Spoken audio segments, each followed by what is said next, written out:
Welcome to MCN. 2015 has been a bumper year of brand new bikes, and it's been our job to decide which are the best bikes of the year.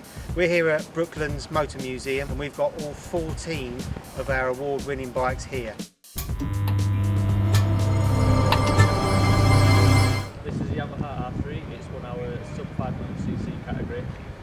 Yamaha is sort of quite late to the A2 licence party, introduced it this year to take on the KTM RC390, Kawasaki Ninja 300, and it came in sort of bang in the middle of those two bikes. It's got the sportiness that the KTM's got, combined with the usability of the Kawasaki to make it a brilliant road bike, but not just for new riders, but